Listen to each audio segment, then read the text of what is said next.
all the way across the Atlantic Ocean. Right here. For your plundering. Yes. And swashbuckling. Let's go. All right, go for it. Let's do this thing. So, why the hell did I write a book about pirates? This is the question I get asked very often. I hate to do it, but I have to blame a 6-year-old boy, who is my son, who kept getting invited to all these pirate parties. And he gets invited to all these pirate parties, and the question is, why is he getting invited to pirate parties and is not really being invited to aggravated robbery parties? So I thought, well, you know, this is kind of interesting. We've got, when he's been asked to dress up as a pirate, why don't I send him along just with a bag of hooky DVDs, you know, that he can sell as he kind of wandered around. This is what happens in pubs in the UK. You go for a drink, and someone will be wandering around, hey, do you want a DVD? Do you want a DVD? So that's all piracy as well. And then we got, you know, maybe dressed up as a pirate DJ with the whole kind of radio thing. And perhaps he could dress up as a Somali pirate. I mean, I could send him along to a pirate party with an AK-47 and a blow-up rubber boat. I didn't do that. I'm a good father, honestly, a reasonably good father. But the whole pirate archetype just really began to interest me. And pirates will always emerge whenever the commons is under threat. Now, what do I mean by the commons? I mean, take, for example, England 500 years ago, when most of the land in England was held in common. Small village communities held the land all together, and they worked that land together. But gradually that land was enclosed and privatized, and the village communities were thrown off their land in order that private landowners could plant their crops and use it more efficiently and turn a profit from it. Now that created a huge uprising from the poor, a real act of piracy where they tried to resist this enclosure of the commons. And I think we can see similar contentions there that what's very often happened in music is that people have seen the enclosure of the commons of music into this highly, highly privatized thing where you've got Mick Jagger who wants almost infinite copyright on his Rolling Stones songs, which he kind of thieved off the blues anyway and put into private ownership, and I want the copyright for 70 years. And that doesn't feel quite right. You know, we want to support our musicians. We want to make sure that they can make a living from their music. But this kind of whole incredible rock star lifestyle where they're putting out CDs for 15 quid and trashing hotel rooms and basically going completely crazy and have enclosed something that should be held together, that didn't feel right. So it was an act of piracy that drew that out. But all of these are kind of external acts of piracy. What fascinated me more as I read the book, and what will lead us into a kind of more theological framework, and I'll be drawing in my wench Peter Rollins in a moment to talk about a kind of radical theology, is that pirates function in our inner beings as well as in the external world as well. And I'll start with two ways that they do that, two stories which you're probably familiar with, and we'll examine how pirates work with that, and then go into a more explicit theological angle. So the first of those is the story of Peter Pan. Great play by J.M. Barrie, and at the beginning of the play, you've got Wendy. Wendy, who is a girl, and it's her last night in the nursery. So she is preparing to move from childhood into adulthood. But this is a move that is not straightforward, because her parents have gone out for the evening and have left her alone to look after her siblings. Their nanny is a dog, which is always quite strange. And then this boy arrives. And for those of you who've been in therapy, he's a boy without a shadow, which is always, kind of very dodgy situation. Here comes a boy without a shadow. So Peter Pan says to Wendy, hey, come and fly away with me. We'll go away to Neverland, and you need never grow up. So off they fly to this wonderful place, and it's brilliant. They have no adults around them. They don't need to, it's absolutely wonderful life. Never need to grow up. They can have this eternal childhood. And yet it becomes increasingly problematic. Because Wendy, who's a girl on the cusp of womanhood, ends up looking after all the lost boys. So she's playing the role of mother, but is still a child who can't grow up because she's stuck in this place with no time. Time does not move forward. So Wendy is experiencing a blockage, an enclosure. She cannot move forward in her life. And what's interesting is that who's going to rise up and break her out of that? Well, of course, it's pirates. Captain Hook comes along with his hook. I've always wondered where he got that name from. And where did he get the hook from? Well, he is being chased around the sea by a crocodile who's swallowed his watch. So what happens with the introduction of pirates is this kind of rupture where we see time entering the play again with this tick-tocking of Captain Hook coming around.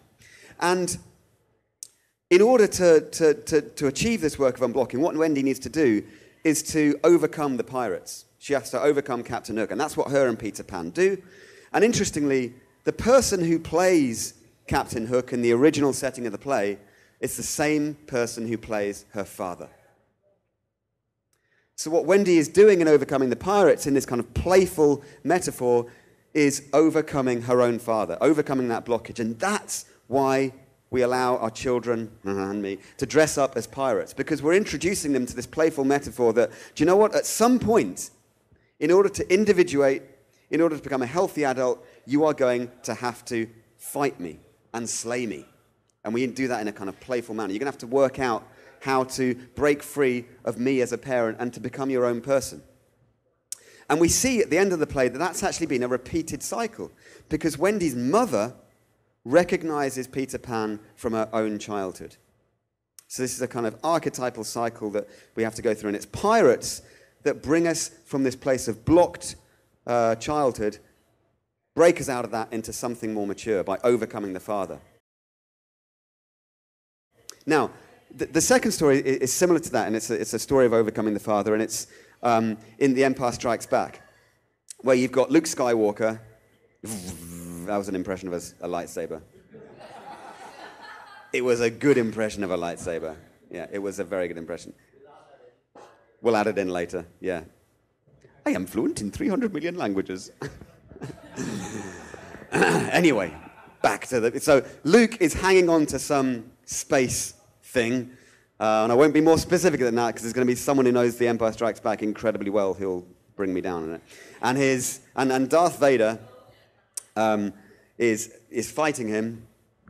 Is it a zh or a zh?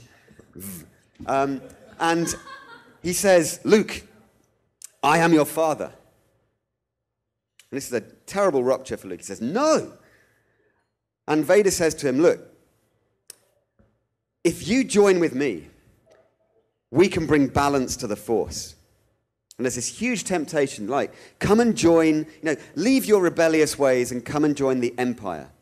It's very interesting how George Lucas used those two words to describe the dynamic that's going on. You've got Vader, who's kind of working for the Empire, this kind of conservative, overarching, powerful structure, and you've got Luke, who's with the rebellion. And what Vader's basically saying is, look, he's recognized that his son is powerful, and he says, Luke, I see that you've become strong, but you can only complete your training if you come and join me. In other words, Vader is afraid of his own son, and he says, look, the only way I can deal with this is to subsume him into my own life. And Luke says no, and he lets go of the space thing and falls away basically to his death. And in rejecting his father's offer of joining this empire, he actually, in a roundabout way, opens up the possibility for Vader to be redeemed. And that's what we see at the end of the Return of the Jedi, is the unmasking of his father. And in that unmasking, the father actually has to die. But in that dying, he ends up being redeemed. Now, let's bring that to a more kind of theological angle in another story about a son and a father. And the reason I tell the two stories before that first is because we need to see how that pirate archetype is working before we can get to a story which, if I told it first, would be far too familiar. And it's the story of the prodigal son. Now, the story of the prodigal son, as told to everybody, is this beautiful story of redemption, of a son who rebels and goes off, and his father forgives him. He comes back, and everything is just absolutely lovely, you know? But I think that story is actually a tragedy. And it's that pirate archetype that helps us to unlock the fact that prodigal son story is a tragedy. Why? Because the son leaves his father's empire. He leaves this compound, which is a wealthy place, a comfortable place, an easy place.